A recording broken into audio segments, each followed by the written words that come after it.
যারা ৭১ সালের স্বাধীনতাকে মেনে নিতে পারে না, তারা বাংলাদেশের উন্নয়ন চাইতে পারে না। মাননীয় স্পিকার, আপনাকে ধন্যবাদ।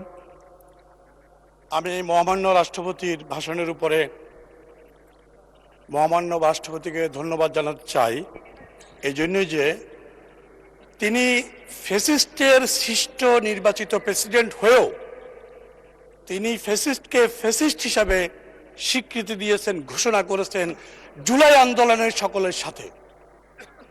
আমরা যারা জুলাইকে সমর্থন করি, তিনিও সমর্থন করেছেন।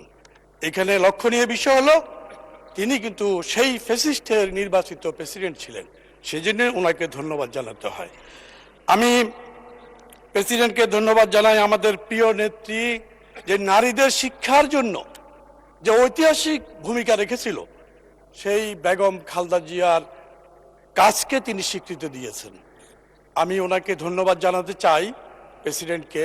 তিনি আমাদের মহানায়ক রাষ্ট্রনায়ক জিয়াউর রহমানের অবদানকে, স্বাধীনতার ঘোষণাকে এবং মুক্তিযুদ্ধের অবদানকে স্বীকৃতি দিয়ে এখানে বক্তব্য দিয়েছেন, সেজন্য ওনাকে ধন্যবাদ জানাতে চাই। মহামান্য রাষ্ট্রপতির এই সকল সেক্টরকে তিনি উল্লেখ করেছেন, বাংলাদেশের সকল সেক্টরের উন্নয়নের জন্য, সেজন্য ধন্যবাদ জানাতে চাই।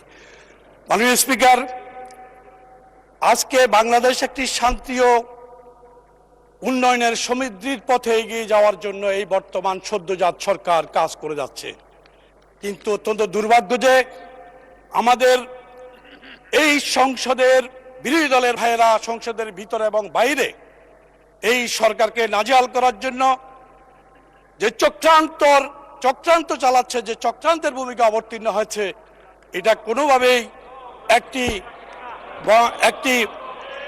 একটি সুষ্ঠু বাংলাদেশে মেনে নেওয়া যায় না।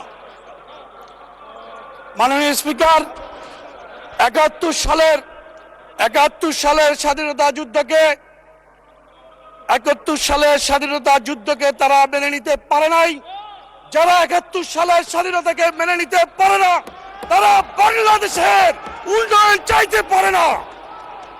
প্রিয় মাননীয় স্পিকার, ৭১ সালের জন্ম হয় বাংলাদেশকে তারা মেনে নিতে পারে নাই বলে আজকে সদ্যজাত সরকারের বিরুদ্ধে কাজ করছে।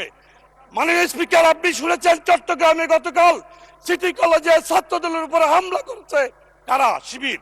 কি অপরাধ ছিল?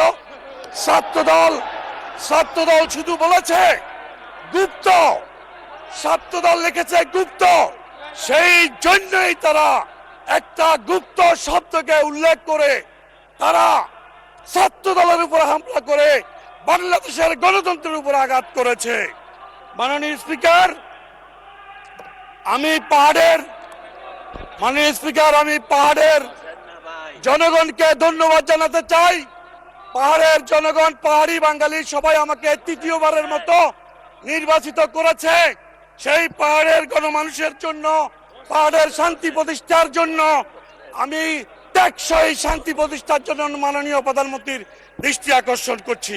পাহাড় কৃষি নির্ভর অঞ্চল, সেখানে কৃষকদের প্রাণের দাবি, কৃষককে টেকসই এবং আধুনিক শিক্ষায় শিক্ষিত করার জন্য ওখানকার মানুষকে কৃষি বিশ্ববিদ্যালয় অত্যন্ত জরুরি। পার্বত্য অঞ্চলের মানুষের চিকিৎসা কষ্ট দেখলে অসহায় লাগে। টারশিয়ারি লেভেলের বিশেষায়িত হাসপাতাল ও মেডিকেল কলেজ স্থাপন করার জন্য আমি আবেদন জানাচ্ছি। মাননীয় স্পিকার, বন রক্ষার জন্য, বন একটা সম্পদ আমাদের দেশের এবং জাতির।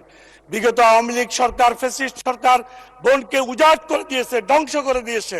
সেই বনকে রক্ষার জন্য মাননীয় স্পিকার, একটি বন গবেষণা অত্যন্ত জরুরি, যা দেশের অর্থনীতিকে সমৃদ্ধ করবে। মাননীয় স্পিকার, পাহাড়ের মানুষ অত্যন্ত অবহেলিত, তাদের জন্য টেকসই উন্নয়ন দরকার, গ্রামীণ উন্নয়ন দরকার। অতএব এই বিষয়ে সরকার নজর দিবে, এটা আমার দাবি। আজকে আমাদের বিরোধী দলের ভাইয়েরা খেপে উঠেছে এই সংসদে, গণতান্ত্রিক ভাবে কথা বলার অধিকার দিতে চায় না। চট্টগ্রামের ছাত্রদল কি কথা বলেছে? গুপ্ত বলেছে। এই সংসদে আমরা নির্বাচিত হয়ে আসছি কথা বলার জন্য। বিরোধী দলের ভাইয়েরা আজকে কণ্ঠ চিপে ধরতে চায়, ফ্যাসিস্টের মতো গলা চিপে ধরতে চায়। তার প্রকাশ এখানে চট্টগ্রামের ছাত্রদল একটা শব্দ লিখেছিল গুপ্ত। এই গুপ্ত শব্দের সাথে তো কোনোভাবেই সংশ্লিষ্টতা নেই। গুপ্ত মাননীয় সদস্য, আপনার 1 মিনিটে কনক্লুড করেন। শান্তি 1 মিনিট কনক্লুড। স্থিতিশীলতা তারা চায় না। মাননীয় স্পিকার,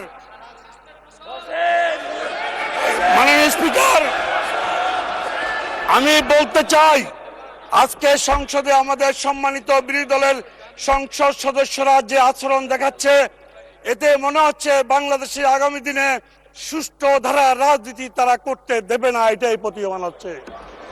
প্রিয় ভাইরা, বিরোধী দলকে আমি এটাও বলে দিতে চাই, আমাদেরকে যারা ভোট দিয়েছে তারা আঙ্গুল চষবে না, বসে থাকবে না, তারা প্রতিবাদ করবে। আমাদের ভোটাররা তাকিয়ে তাকিয়ে থাকবে না। অতএব আমি তাদেরকে সবিনয় অনুরোধ করব, সরকারকে সাহায্য করুন।